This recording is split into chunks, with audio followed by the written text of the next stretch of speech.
This is Jeff here with Luxury Gaming, and here we have John Drost. And what did you do today? I got 6th place at the Springfield Regional. All right, show me what you did. So I played Altergeist, which it was pretty good. So monsters, 3, Melusik. This card is maybe one of the best cards that you can have opening. If you lose the die roll and you open this going second against boards of Nightmare boards, Spiral boards, Pendulum boards, it honestly forces out a lot of negates. Like, this card just forces out way too much.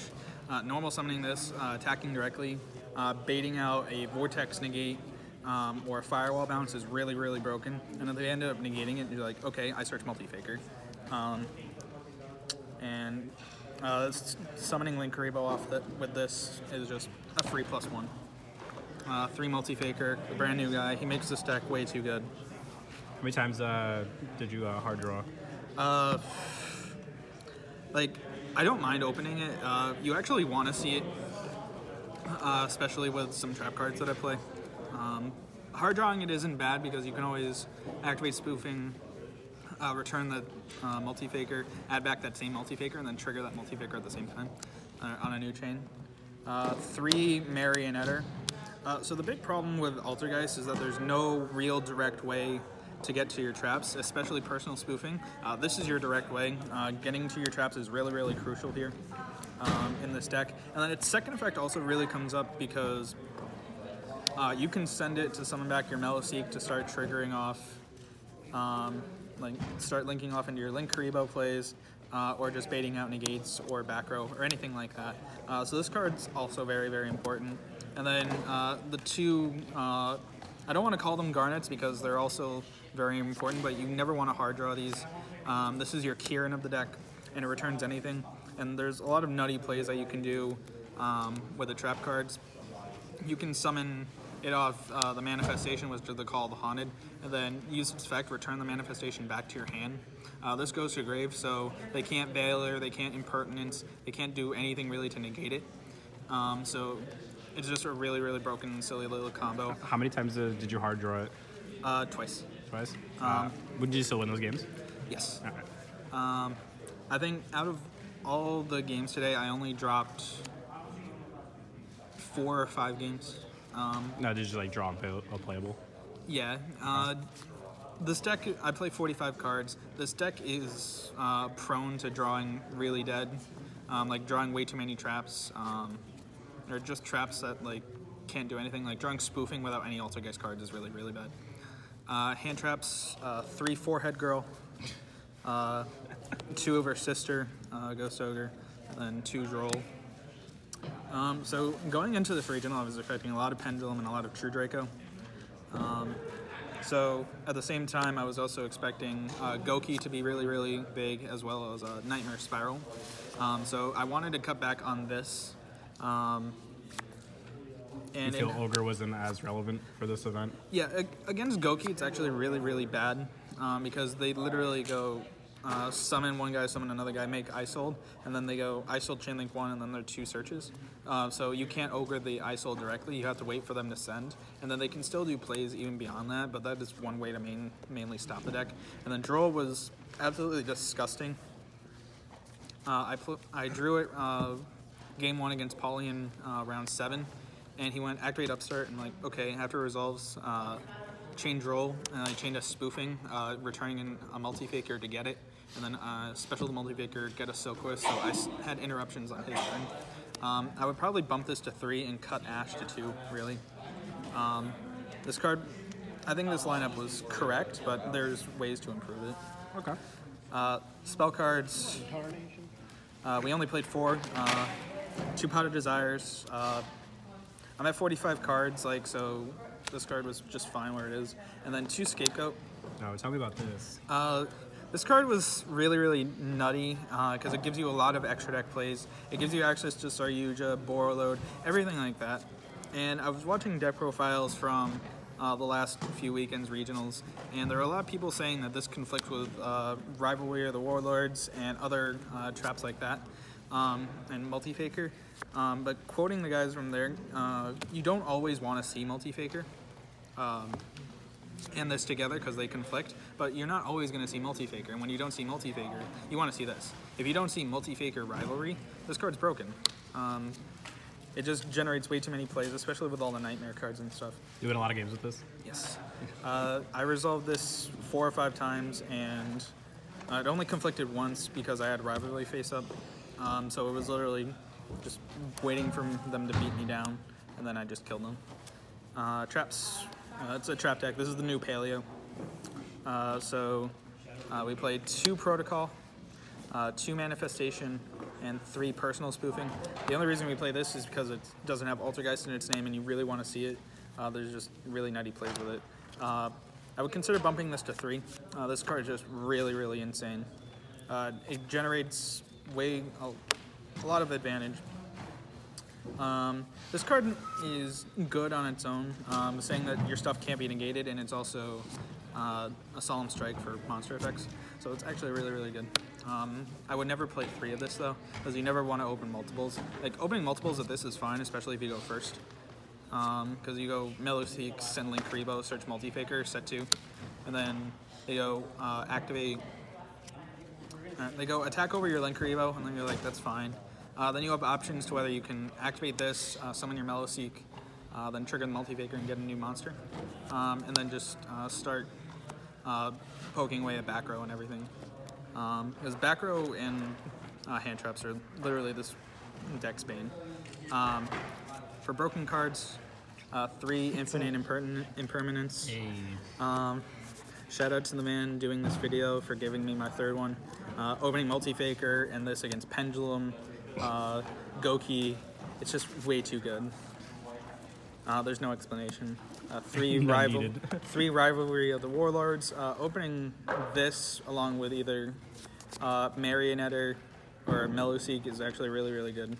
Because a lot of these decks rely on multiple types. Goki relies on Warriors, Beast Warriors, Fiends, etc.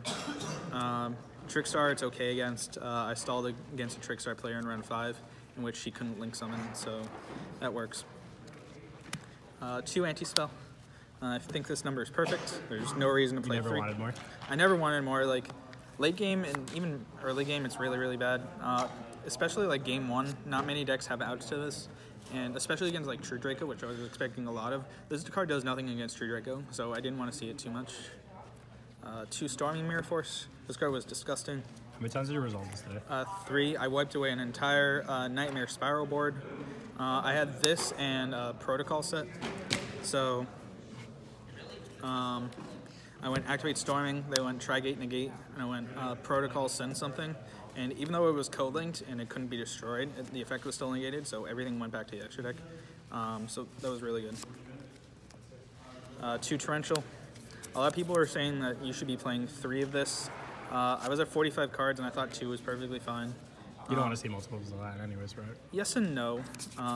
Against the Goki deck, it's kind of relevant, but not really. No, it's not. Counter traps, 2 strike, warning. I played against a True Draco player who opened Twin Twister, hit a Personal Spoofing, and an Impermanence or whatever it's called. And he didn't hit the warning. He had 3 cards left in his hand. It was a spell, a trap, and a masterpiece. And he went Tribute Summon and warning it, and he's like, game 2 immediately. So that was the quickest game 3, or game 1 ever. And then the last card was Imperial Order. I think this card is way too good not to play. You only play 4 spells. Were you ever worried about killing yourself with this card? My only loss was to Windwitch invoked, meaning Awaken the Dragon, in which I was killing myself with this when he had Ultimate Falcon, and I couldn't get over it. If they summon Ultimate Falcon, there's very few outs for this deck. What's your outs of the Ultimate Falcon? Is it just so storming? It's not storming. Oh wait, no, just kidding. It's a matter of making 2 Hextia and just boosting it to so you're just beating over it. Okay. That's basically the only out. Extra deck, Link Rebo. Sorry, Europe. This deck's only good over here. Rip. Link Spider because we play Scapegoat. Link 2s, 2 Hextia. There's just some really nutty OTK plays that you can make. by making 2 of these after summoning a whole bunch of them. So if you have a Marionetter here and you make 2 of these, this goes to 31 and this goes to 46, and that's over 10,000 damage just from cards, which you then get to recycle with.